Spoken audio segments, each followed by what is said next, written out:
Hello viewers, so as you can see there is another update for the popular tool FlyOOBE which let you install Windows 11 on any PC. It also helps you remove bloatware and bypass system requirement on unsupported computers. These updates come out quickly and it can be hard to keep up with every version.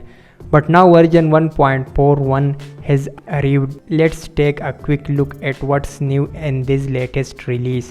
The main highlights of the version according to the developer is the option to skip CPU checks. In version 1.41 you can now delete the file CPU check native.dll from the app folder to bypass the CPU compatibility check. However, the developer warns that doing this is at your own risk. Normally, FlyOOBE performs the CPU check during upgrades, but in certain cases, skipping it is now supported.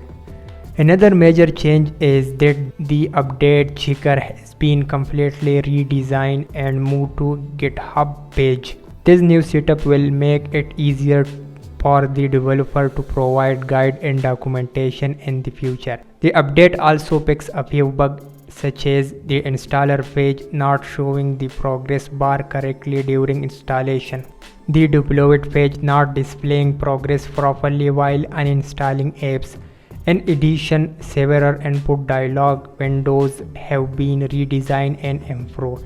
The developer also updated bloatware and installer signature and including minor fixes and improvements throughout. So that's what's new in FlyOOBE version 1.41. If you want to try the app, you can download it from GitHub. The link in the description, and I will see you in the next video. Thanks for watching.